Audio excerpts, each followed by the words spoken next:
Монголын биатлоны холбоо дараагийн олимпийн циклд бэлдэж бүтэц бүрэлдэхүүний шинжилэл хийж өвлийн спортыг Монголд хөгжүүлэхийн төлөө зорж байна. Тэд 2030 оны Францын өвлийн олимпиад биатлоны төрлөөр оролцох том зорилт тавьжээ. Монголчууд биатлоны төрлөөр хамгийн анх 1964 оны өвлийн олимпиад оролцож байсан түүхтэй. Харамсалтай нь энэ цагаас хойш биатлоны спортын хөгжил Монгол зогсож цагаан тугийн дор олимпиад оролцох гээд чадаагүй. Тэгвэл одоо Монголын биатлоны холбоо шинэ удирдлагуудтай болж шинэ бодлого зөв системээр өвлийн спортыг Монголд хөгжүүлэхийн төлөө зорж байна. Энэ хүрээнд холбооны шинэ ерөнхийлөгч Шигшээ багийн багш дасгалжуулагч тамирчтай уулзаж ирээдүйн зорилтынхоо талаар санал солилцлоо.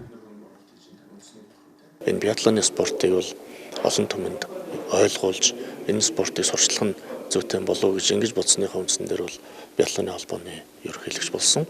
Тэгээ болсныхаа дараа бол одоо бид энэ олимпийн цикл сая дуусаа шинээр одоо цикл эхэлж байна. Ирэх 4 жилд Монголын биатлоны холбооны стратеги төлөвлөгөө гаргая. Дээрээс нь тамирчдын бэлтгэл сургалтын дээр хэрхэн анхаарах тухай бодлого тодорхой болгоё.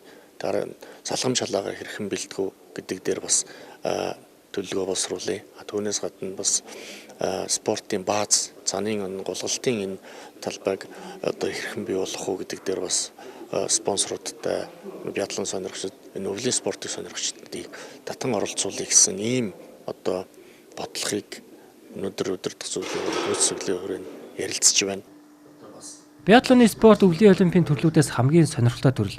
Цанаар маш хурдтай гулгаж богино хугацаанд буудалд гүйцэтгэж оролцдог онцлогтой. Энэ спорт Европод илүү хөгжиж үзэлтээрээ хөлбөмбөгийн дараа шордгоо. Харин Монгол биатлоны спорт сүүлийн 13 жилд идэвхтэй үйл ажиллагаа явуулж Шигшээ багаа бүрдүүлж олон улсын тэмцээн уралдаанд оролцож чамлагааргүй амжилтуудыг гаргажээ. Тухайлбал үндэсний Шигшээ багийн тамирчин Инг сайхан Аз, Европын аваргын тэмцээнд төрүүлж байсан юм а. Монголд бол яг тийм бааз бэлтгэл хийх орчин бол ер нь хомс. Ер нь л голцоогоо тагшаа бидэд явж бэлтгэлээ хийдэг. Тэгээ энэ бас нэг тулгамддаг асуудал нь тэр. Хэрвээ бүрдүүлээд бааз бариад дотоод их боломжийг бүрдүүлээд өгөх юм бол энэ биднэрт бас эргээд давуу тал болно. Бид гадаад удаан хугацаагаар хэрвээ бэлтгэл хийх юм бол одоо сэтгэл санааны асуудал гэр бүлээс болох юм уу. Монголдо их орондоо бэлтгэл хийх илүү тайван амгалан тэгээд амжилт бас уртай их байх гэж боддог. За бид эдгээр жилийн нэг 12 сарын 9-10 сард мөрөн гадаад гэр бүлээс хол бэлтгэл хийдэг. Монголын биатлоны тамирчид ихэвчлэн Европын орнуудад бэлтгэл сургалт хийдэг. Энэ бол Монголд бэлтгэл хийх бааз байдгүйтэй холбоотой.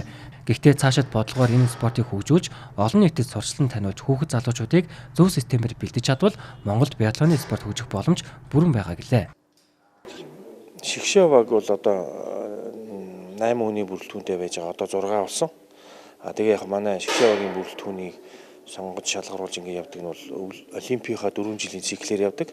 Одоо нэг олимпийн цикл маань ингэ дуусчаад дараагийн олимпийн циклдээ бид нэр яаж орж цаашаа ямар бодлого барьж явах вэ гэдгийг ярьж байна. Манай гадаад дасгалжуулагч гэх юм бол 1988 оны олимпийн аварга зөвлөлт толгойд улсын тамирчин байсан. Одоо Беларусь улсын иргэн зөвлөлт толгойд улсын авиат мастер дэлхийн аварга олимпийн аварга Александр Попов гэж хүн биднэртэй хамтарч ажиллаад бас нэг хэдэн жилийн нэр үзэж байгаа. Монголын биатлоны Шигшээ багийг Беларусь мэргэжилтэн удирдах байна. Түүний хувьд Шигшээ багийг удирдаад 6 жил болж байгаач өөрөө 1988 оны өвлийн олимпийн аварга 4 удаагийн дэлхийн аварга болж байсан арвин их туршлагатай эрхэм юм а. На сегодняшний момент Монголын баг бол залуу баг байна. Монголын багаас 2 жилийн өмнө их сайхан Европын аварга болсон. Тэгэхээр энэ спортыг бол цааш нь хөгжүүлэх нь зүйтэй, залуу спорт, залуучууд байгаа учраас хөгжүүлэх нь зүйтэй гэж бодож байна. Бас одоо олон улсын төвшөнд одоо энэ спорт маань одоо сайн хөгжиж байгаа. Тэгэхээр Монгол улс бол энийг хөгжүүлэх илүү олимпийн хороо, биеийн спортын улсын хороо, бусад одоо компаниуд, сонирхогчид, дэмжигчид сайн дэмжиж өгөх юм бол энэ спортоор Монгол хүн бол амжилт гарах бүрэн боломжтой. Результатов, чтобы выступать на Олимпийских играх. Хэдхэн өдрийн өмнө болсон өвлийн олимпиад Монголын 3 тамирчин оролцож эх орныхоо нэрийг гаргасан.